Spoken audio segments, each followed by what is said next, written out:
Bapa di surga, Terima kasih ya. pada sore hari ini Tuhan kami kembali datang di hadapan Tuhan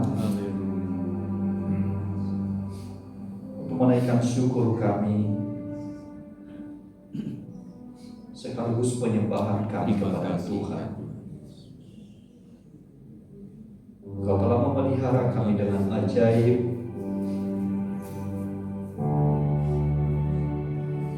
dan Engkau telah menghantarkan kami kembali untuk boleh kami berkumpul bersama-sama dengan saudara-saudara seiman kami, untuk boleh kami beribadah kepada Tuhan. Tolonglah kami ya Tuhan, saat kami mendengarkan firman-Mu, berikan kamilah hati yang subur sehingga kebenaran firman-Mu itu kami terima, dan boleh kami belajar untuk menerapkan di dalam hidup kami. Tolonglah hamba-Mu ini ya Tuhan di dalam segala keterbatasannya saat menyampaikan firman-Mu, sehingga setiap kebenaran-Mu ya Tuhan boleh diterima oleh setiap sidang jemaat-Mu ya Tuhan, dan boleh kami dibebaskan dari segala belenggu, dan akhirnya kami boleh menikmati sukacita, ketenangan, akan damai sejahtera yang melimpah-limpah dari Tuhan. Amin. Terima kasih Tuhan, kami percaya Tuhan telah hadir bersama-sama dengan kami pada sore hari. Di dalam nama Tuhan kami Yesus Kristus kami berdoa dan ucap syukur. Haleluya. Amin. Puji Tuhan. Ya, selamat sore Bapak Ibu. Shalom. Shalom. Nah, coba lihat kiri kanan ya. Puji Tuhan. Nah, masih bisa bisa kita bertemu satu dengan yang lain, saudara. Ini adalah satu kesempatan yang indah buat kita untuk boleh kita bersama-sama di tengah-tengah ibadah kita pada sore hari ini. Mari kita akan membuka Alkitab kita di dalam Mazmur 119 ayat yang ke-25 sampai ayatnya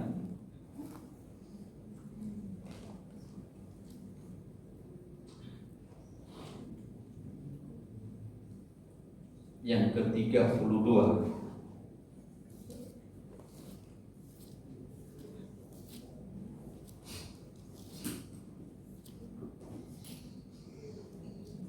Sudah semua Bapak Ibu?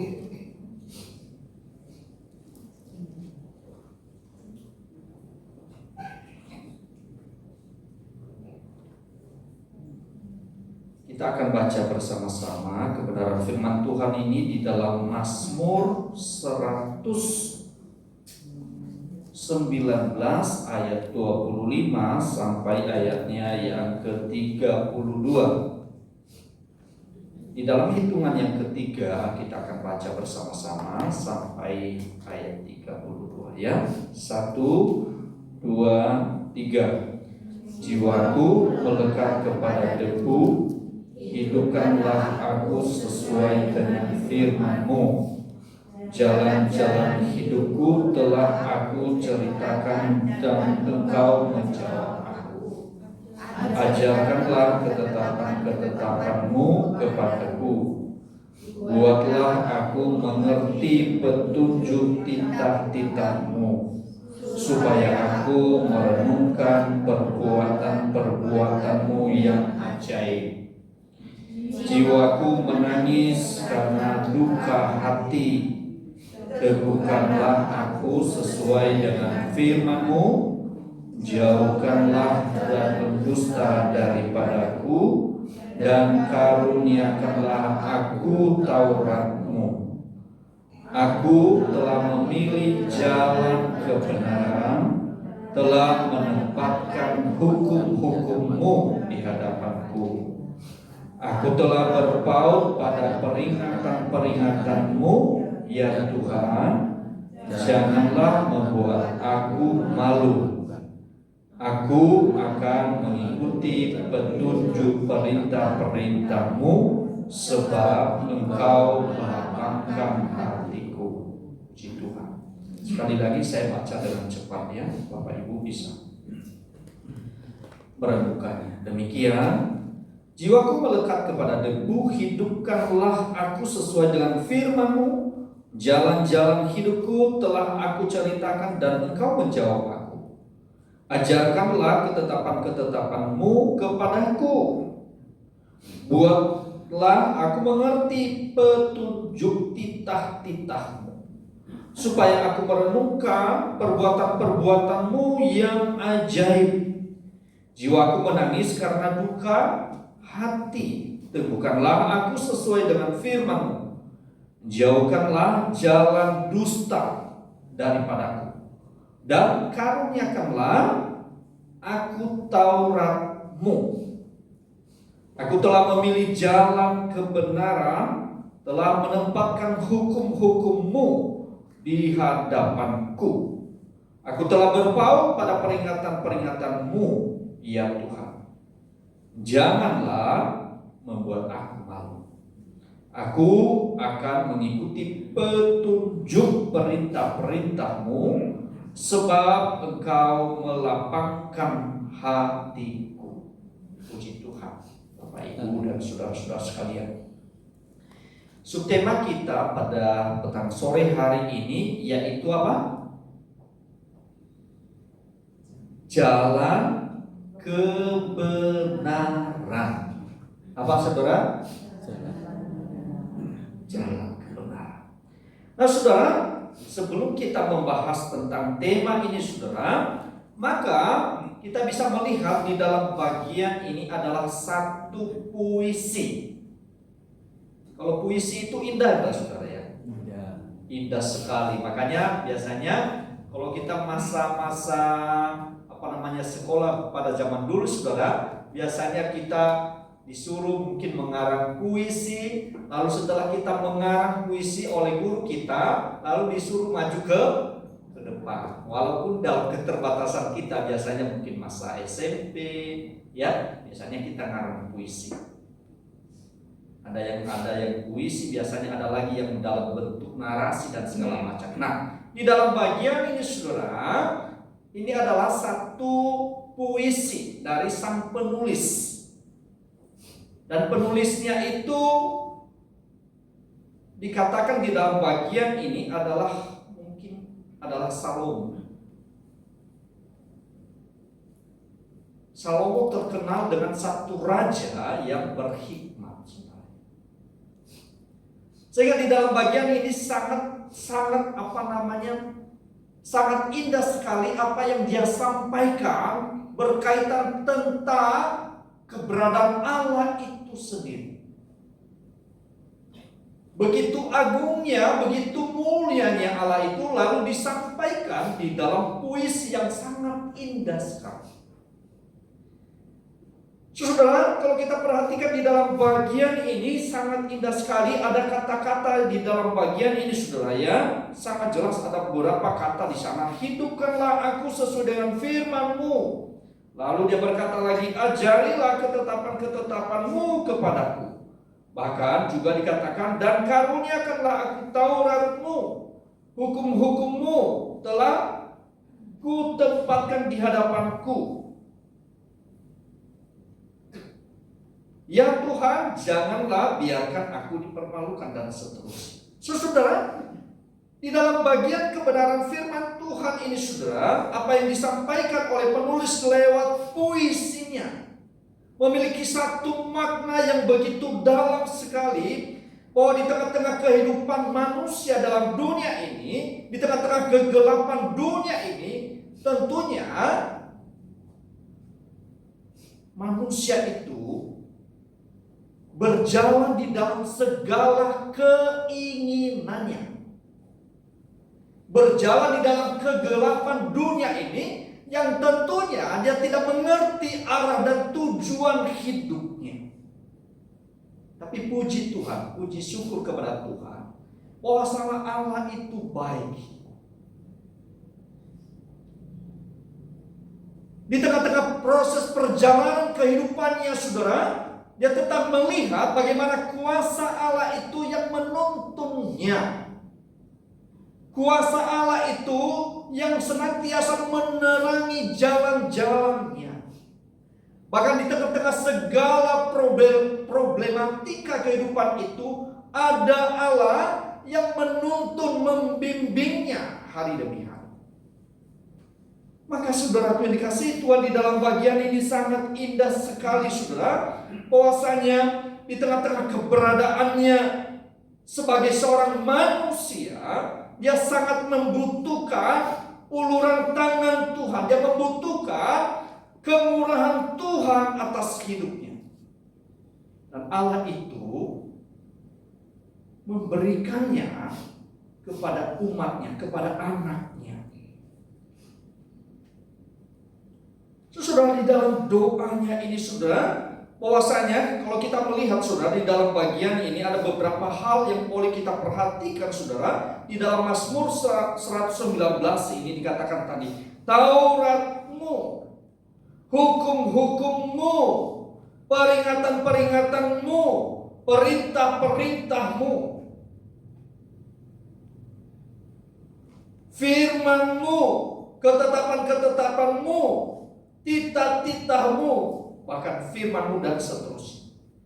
Saudara, kita garis bawah itu menjadi highlight saudara ya, atau menjadi satu perhatian kita, mengarahkan fokus kita di sana saudara. Tentunya pemazmur menyampaikan hal itu ada tujuannya Bapak Ibu. Betul tidak saudara? Ada tujuannya, ada maksudnya, bukan dia tulis sembarangan itu saudara ya. Misalnya tadi di dalam bagian ayat firman Tuhan dikatakan Tauratmu. Itu berbicara apa sih sebenarnya? Berbicara apa Bapak Ibu? Kalau Taurat itu sudah.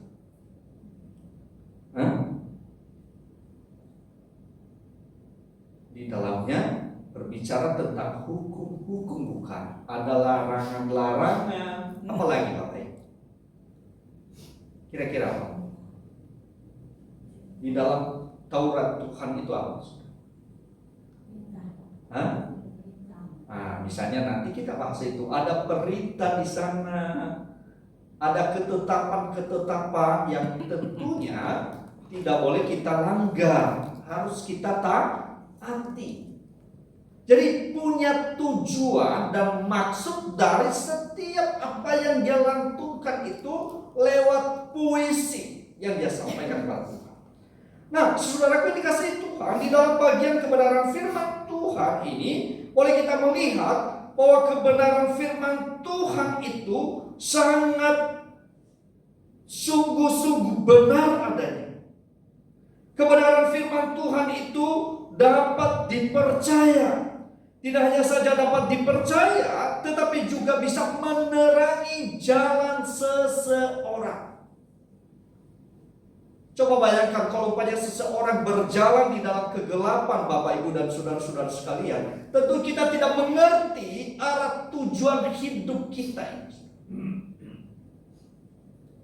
Lalu pemazmur menggambarkan bahwa benar apa yang disampaikan oleh Tuhan itu melalui kebenarannya, melalui firman-Nya, sungguh benar adanya.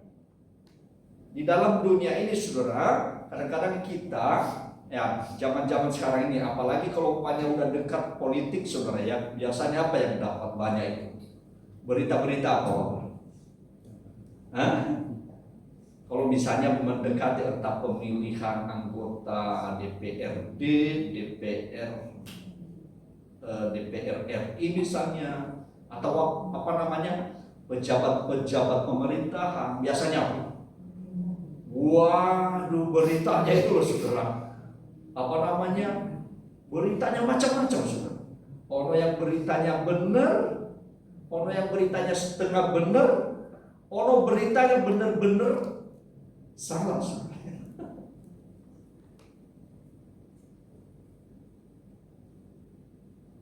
Kadang-kadang kita bingung saudara ya, mendengar berita-berita. Bahkan kita jarang zaman sekarang ini lewat berita-berita yang kita dapatkan setiap hari. Bingung, yang satu dia ngomong seperti ini, yang satu dia ngomong seperti ini. Kadang kita bingung. Maka di dalam bagian ini saudara, pemazmur itu menyampaikan sesuatu hal kepada kita. Bahwa kebenaran firman Tuhan itu mutlak. Atau mutlak itu tidak bisa diombang-ambingkan. Mutlak benar adanya. Di dalamnya tidak ada kepalsuan. Di dalamnya dapat dipercaya oleh setiap kita. Karena apa? Sumbernya itu bukan dari kita, bukan diprakarsai oleh manusia, tetapi sumbernya dari Allah. Amin saudara. Kalau demikian maka tidak heran pemazmur katakan bahwa firman Tuhan itu adalah pelita bagi jalan-jalanku.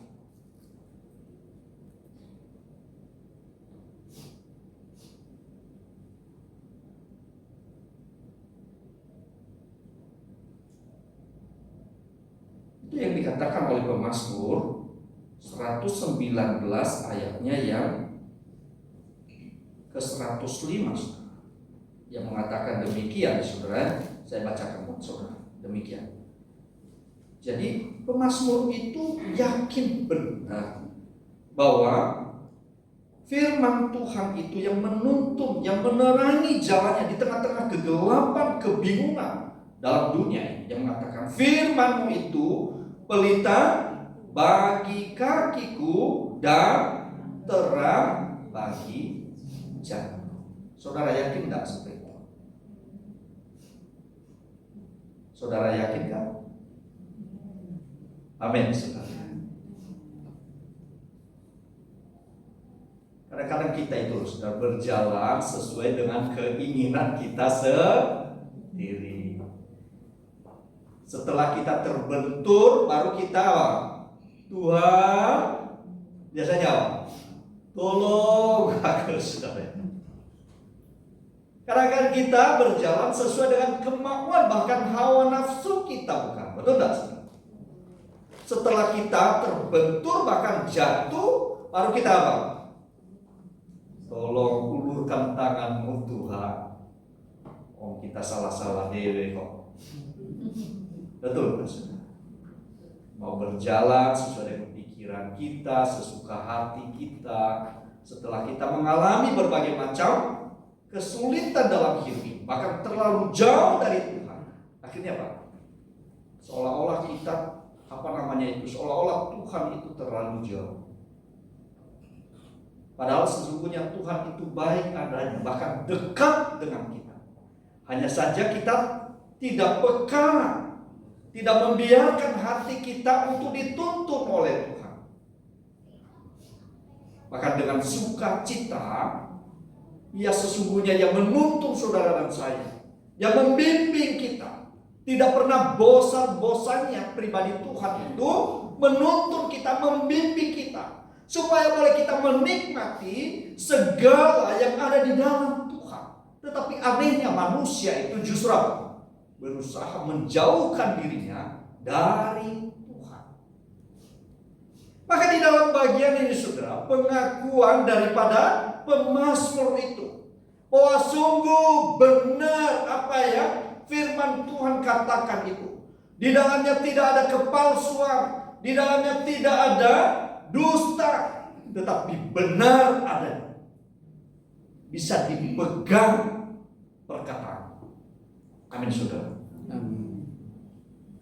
Tapi masalahnya seberapa banyak yang merindukan untuk membiarkan Tuhan untuk dipimpin dia hari demi hari. Betul? Banyak orang. Banyakkah manusia yang membiarkan dirinya untuk dipimpin oleh Tuhan melalui firman-Nya? Nah, itu problem saudara. Maka di dalam bagian ini saudara, pemazmur itu yang mengatakan firman-Mu adalah pelita bagi jalanku.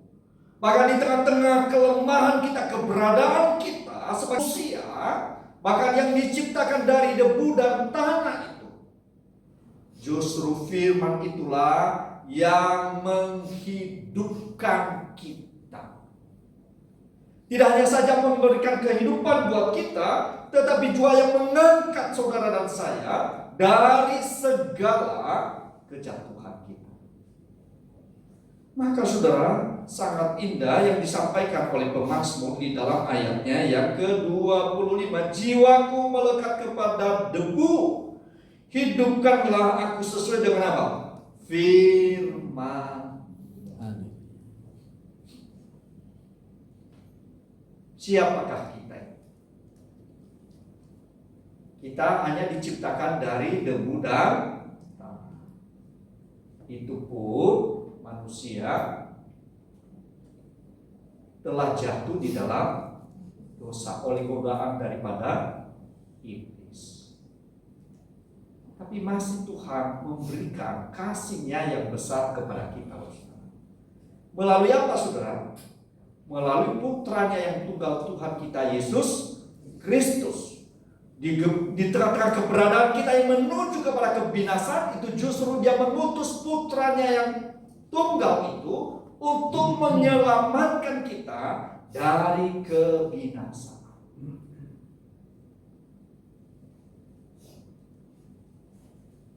Ayat 26 dia mengatakan, jalan-jalan hidupku telah aku ceritakan dan engkau menjawab aku. Ajarlah ketetapan-ketetapanmu kepadaku. Di dalam bagian ini, saudara, pemazmur itu tidak hanya saja dia yakin tentang bahwa firman Tuhan itu benar adanya, dapat dipercayai mutlak, di dalamnya tidak ada kepalsuan, di dalamnya tidak ada dusta. Tetapi juga ketika dia memohon anugerah Tuhan, Tuhan itu mendengar setiap permohonannya. Maka saudaraku, di dalam bagian ayat yang ke-26, jalan-jalan hidupku telah aku ceritakan dan engkau menjawab aku. Ajarlah ketetapan-ketetapanmu kepadaku. Coba saudara ya, kalau dia menceritakan tentang apakah Tuhan tidak mengetahui tentang perjalanan hidupnya. Ini satu gambaran yang sangat indah sekali. Dia sadar bahwa tidak ada satupun yang tersembunyi di hadapan Tuhan tentang perjalanan hidupnya, tentang kisah hidupnya. Mungkin saat dia jatuh, betul. Kalau lihat yang tentang kehidupan Salomo, bukan juga baik-baik amat, saudara ya. Bahkan Salomo itu sempat beralih hatinya kepada dewa-dewa yang lain oleh karena apa? Istrinya. Tapi Tuhan itu sangat baik sekali. Baik ada. Dia tidak pernah terjebak, membiarkan jatuh sampai tenggelam. Tuhan menuntun hari demi hari.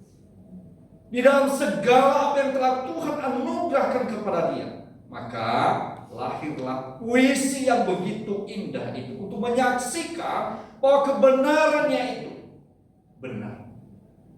Firman Tuhan itulah yang sungguh-sungguh dapat dipercaya untuk menuntun kehidupan.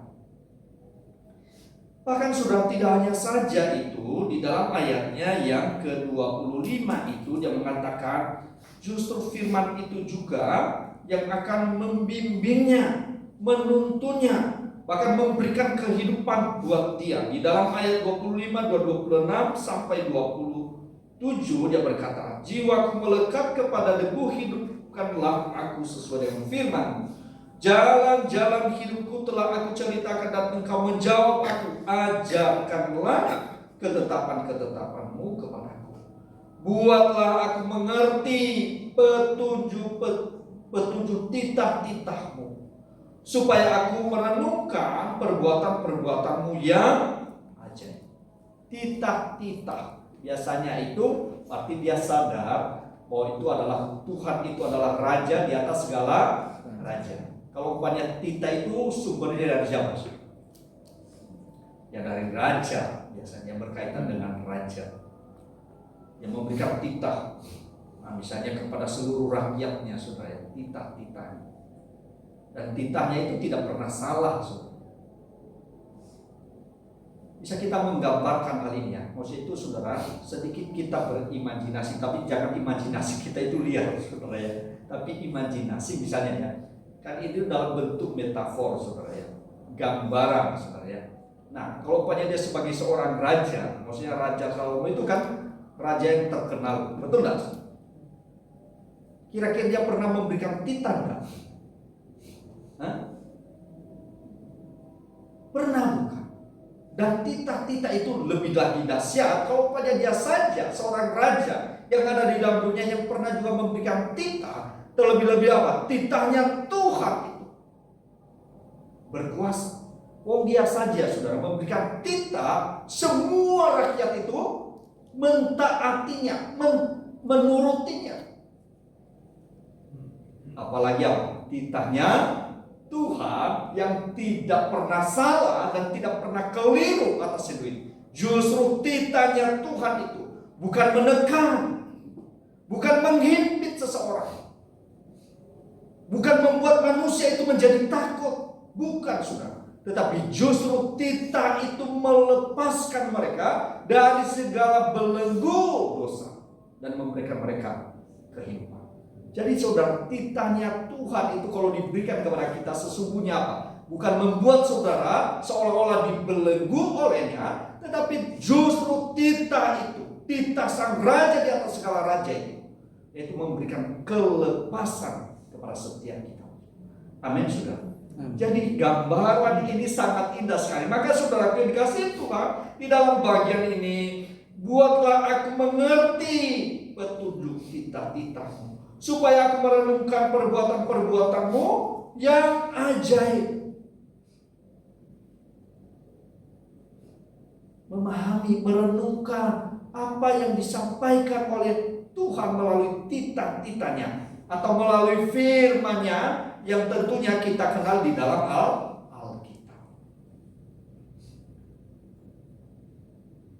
Saudara yang dikasihi Tuhan, tidak hanya saja itu dimatakan firman Tuhan itu punya kuasa. Kuasa untuk apa saudara? Kuasa untuk menghidupkan. Kuasa untuk apa saudara? Kuasa untuk melepaskan manusia dari segala belenggu dosa. Maka di dalam bagian ayat seterusnya sudah dia mengatakan di dalam ayatnya yang ke-28, jiwaku menangis karena duka hati. Teguhkanlah aku sesuai dengan firman-Mu. Jauhkanlah jalan dusta daripadaku dan karuniakanlah aku Taurat-Mu. Sekali lagi dia bilang Taurat-Mu. Aku telah memilih jalan kebenaran, telah menempatkan hukum-hukum-Mu di hadapanku. Saudara, karena dia sadar bahwa firman Tuhan itu punya kuasa, maka firman Tuhan itu yang menjadi pegangan sepanjang hidupnya. Dia sadar bahwa firman Tuhan itulah yang menjadi pegangannya, yang membuatnya boleh senantiasa dia menikmati segala kehidupan ini.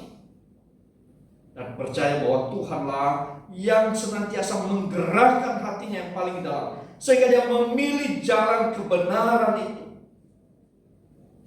Bukan karena kemampuannya untuk memilih, tetapi karena kuasa Allah yang bekerja di dalam hatinya. Kuasa firman Tuhan itu punya kuasa untuk menggerakkan seseorang. Kuasa firman Tuhan itu menyadarkan seseorang. Kuasa firman Tuhan itu bahkan membuat seseorang sadar atas segala kesalahannya, sehingga menuntunnya, membawanya pada jalan kebenaran.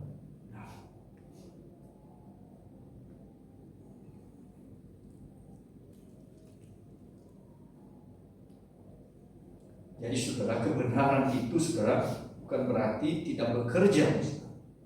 Firman Tuhan itu dihembuskan oleh Allah Kudus dan dia bekerja melalui firman-Nya, dan firman Tuhan itu terus mengiang-iang di dalam hati dan pikiran kita. Lalu kita disadarkan atas segala kesalahan kita dan membawa kita untuk apa? berjalan di dalam kebenaran itu, mempercayai kebenaran itu. Siapakah kebenaran itu?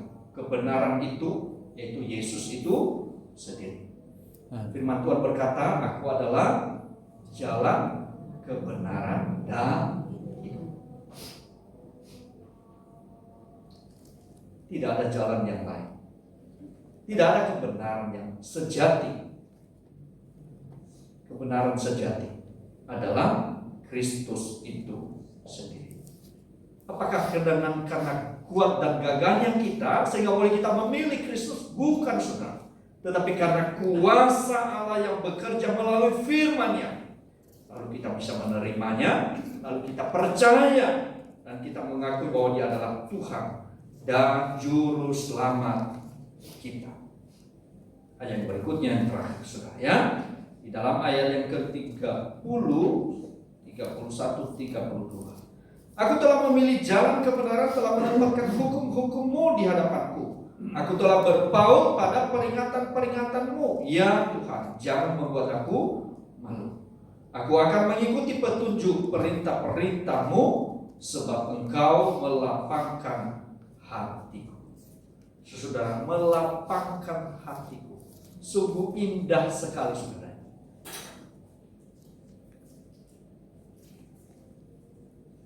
Firman Tuhan itu tidak hanya saja indah, tetapi juga bernilai. Maka di dalam bagian ini saudara, pemazmur mengakui hal itu, menyadari hal itu.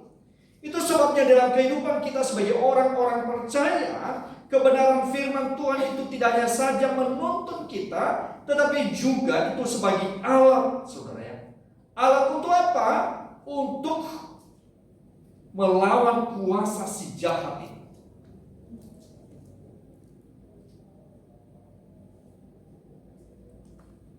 Tuhan itu tidak hanya saja menuntut saudara dan saya,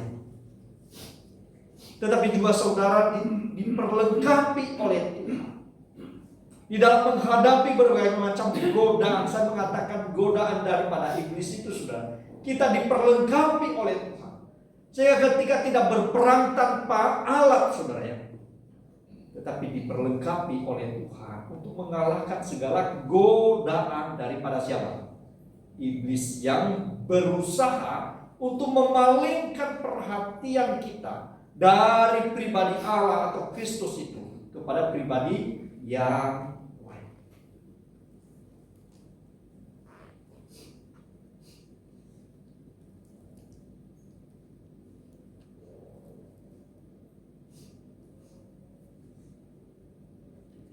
Apakah saudara merasa bahwa Alkitab itu atau firman Tuhan itu memiliki nilai dalam hidup kita?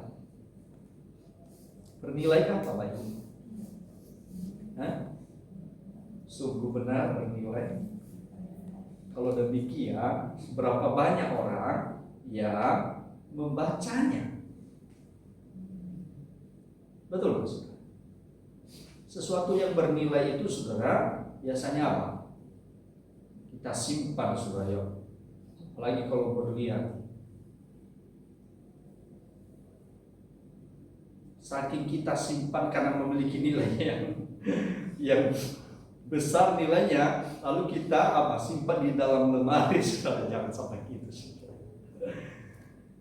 Maksudnya apa bernilai dalam artian bahwasanya itu sangat penting sekali dalam hidup ini, saudara ya. Jangan seperti berlian karena bernilai berharga lalu kita simpan rapat-rapat di dalam lemari, saudara ya. Bahkan beberapa waktu yang lalu ini sedikit guyonan Bapak Ibu ya. Ada salah satu jemaat itu yang menyimpan emasnya di perbankan. Biasanya itu kan ada apa namanya? Deposit box. Ya. Jadi dia menyimpan emasnya. Orangnya lalu. Dia pikir itu udah hilang, udah diambil orang. Lalu tiba-tiba gimana ya? Karena sudah faktor usia, saudara ya. Coba kalau dia simpan sama pendeta ini. Tapi untuk saudara ya, dia ingat bahwa dia sudah menyimpan di bank, saudara, di dalam ada kotak biasanya. Dia ingat. Dia bingung terus minta untuk didoakan. Oh, kok belum gila kok. Lah alioman. Jadi dia simpang. Setelah dia sedang ingat-ingat dulu. Ya tahu dia ingat. Rupanya dia ingat itu kan nomor-nomor apa yang sudah. Oh dia sadar. Iya. Rupanya saya sudah simpang kotak, tapi kotaknya di bank. Setelah itu beritahu, sorry Pak. Sebenarnya bukan hilang, tetapi lupa. Saking bernilainya sudah baru aku mengerti, rupanya dia punya emas ya, tapi disimpan di dalam bank. Aku yang nggak tahu juga sebenarnya saudara ya.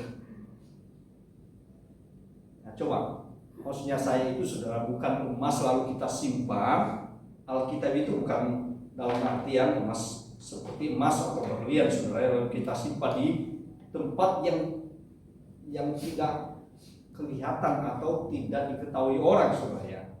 Tapi maksudnya apa? Kalau kita anggap ini adalah sesuatu yang bernilai atau penting, maka kita baca saudara.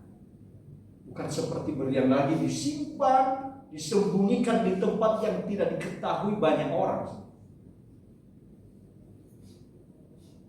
Dalam arti yang penting lalu kita baca. Apa berhenti dari situ? Tentunya tidak. Alkitab mengajarkan kepada kita, kalau umpamanya kita hanya baca, itu hanya memuaskan pikiran kita bukan. Maka tidak heran ada banyak orang yang pintar tentang Alkitab. Debat sana sini, pintar sekali. Tapi berhenti dari situ sudah. Tetapi Alkitab tidak mengajar demikian. Membaca lalu apa? Merenungkannya. Nah itu perenungan itu akan membangun relasi kita dengan Tuhan sebenarnya. Setelah kita mengenal, mengetahui lewat membacanya saudara. Lalu apa? Lebih dalam lagi untuk ada satu relasi yang intim dengan Tuhan. Nah ini biasanya mulai sudah bekerja di dalam hati kita, sudah mulai lembut di sana. Jadi dari langkah membaca lalu maju sedikit perenungan. Misalnya ya di dalam Alkitab itu misalnya titah-titah Tuhan misalnya. Nah mungkin kita highlight itu apa maksudnya. Kita renungkan, baca renungkan apa maksudnya. Setelah kita mengetahui misalnya titah-titah Tuhan, soal apa yang disampaikan oleh Tuhan, yang tidak boleh dilanggar oleh kita, yang kita jauhkan dari hidup kita.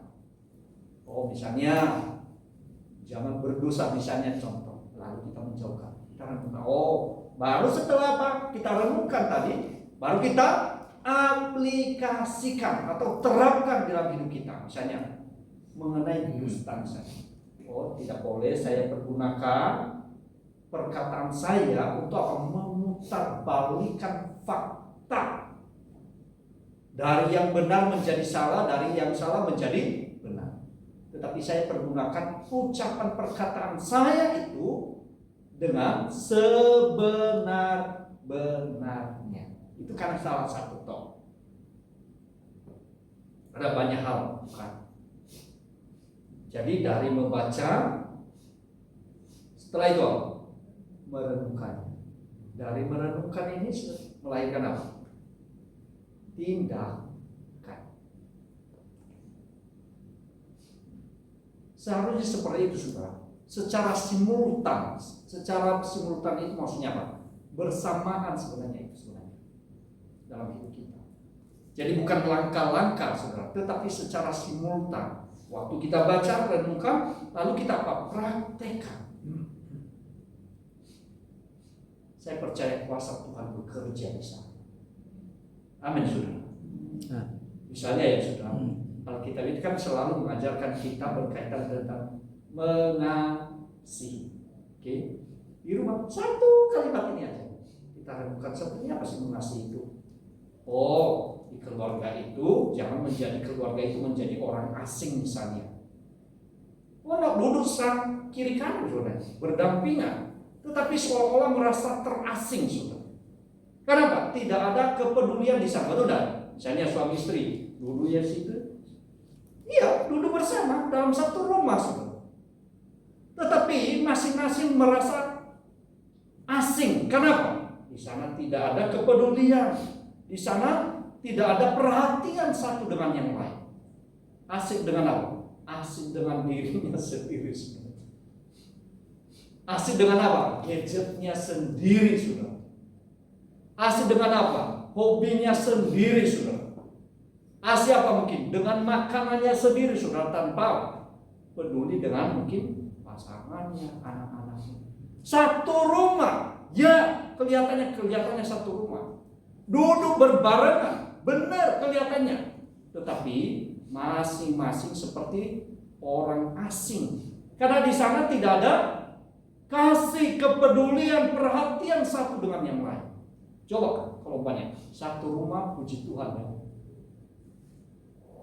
Tapi di sananya kepedulian tadi, perhatian tadi akan menjadi nyata. Itu satu aja. Dari kalimat itu saja atau kata demikian. Baca, renungkan, dan aplikasi. Sederhana bukan sebenarnya. Firman Tuhan itu tidak membebani saudara dan saya sebenarnya. Justru di tengah-tengah kebenaran firman Tuhan diberikan kepada kita. Justru itu adalah satu kebebasan. Sekali lagi saudara, kebebasan. Makanya tidak heran saudara, ketika seseorang melakukannya saudara dengan penuh sukacita, hatinya itu melimpah dengan sukacita, melimpah. Misalnya dalam hal memberi saja. Ketika dia memberi oleh karena kasihnya kepada Tuhan, maka dia memberi sekalipun mungkin di dalam penilaian orang sangat kecil sekali. Tapi ketika dia memberi dengan penuh sukacita, hatinya itu luar biasa. Jadi saudara, jangan menganggap kebenaran firman Tuhan itu seolah-olah beban yang menekan hidup kita, sehingga kita tidak bisa bergerak. Tidak saudara. Justru saat kita melakukan kebenaran firman Tuhan dan berjalan di dalam kebenaran itu, justru di sanalah kebebasan kita, sukacita kita. Bisa Bapak Ibu ya? Selama ini pikiran kita apa? Seolah-olah ketika kita melakukan kebenaran itu menindih kehidupan kita, bukan? Benar? Nah, ini pemahaman yang keliru, persepsi yang keliru terhadap kebenaran itu. Kita ubah pikiran sebenarnya. Justru kebenaran itu ketika kita berjalan di dalam kebenaran, justru di sanalah lepas belenggu itu dilepaskan kepada kita, belenggu yang menekan kehidupan. Justru di sana adalah sukacita. Amin Bapak Ibu. Itu contoh-contoh konkret yang kecil aja. Jadi mulai mungkin besok belajar satu ayat, lalu direnungkan atau satu pasal, renungkan. Garis bawah ada. Biasanya di Alkitab saya itu saudara, saya warna-warnai macam-macam saudara. Warna orange, warna hitam, warna biru.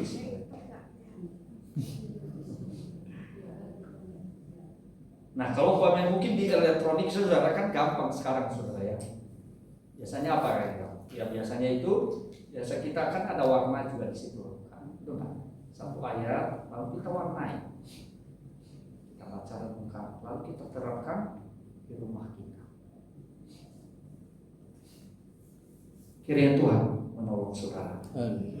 Amin saudara. Amin. Jadi ketika saudara melakukan firman Tuhan itu saudara, bukan menjadi beban yang menindih kehidupan ini. Seolah-olah kita tidak bisa berjalan, tetapi justru firman Tuhan ketika kita belajar untuk menerapkan, justru di sanalah letak kepuasan jiwa kita. Hati kita itu apa namanya itu? Bebas untuk melakukan kebenaran, bebas untuk melayani. Mari kita berdoa. Tuhan Yesus, terima kasih buat firman-Mu sore hari ini.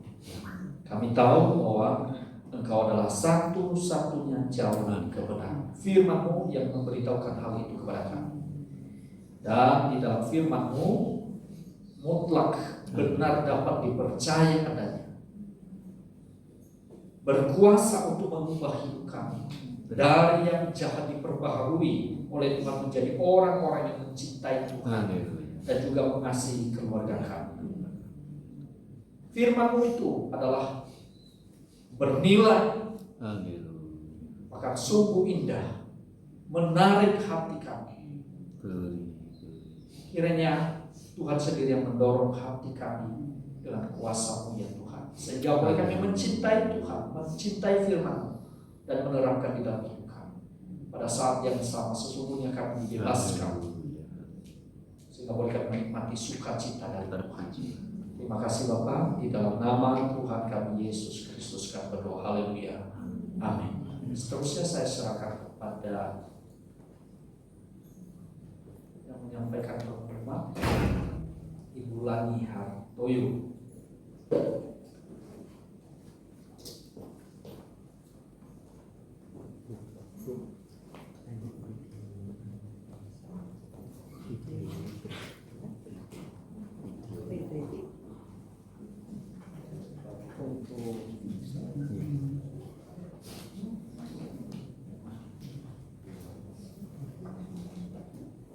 Puji Tuhan, kita sudah mendapatkan berkat melalui firman Tuhan ya. Atas nama majelis dan jemaat, kami mengucapkan terima kasih kepada hamba-Nya, Pendeta Anugrah Raya yang sudah melayani firman Tuhan bagi kita malam hari ini. Tuhan Yesus yang memberkati.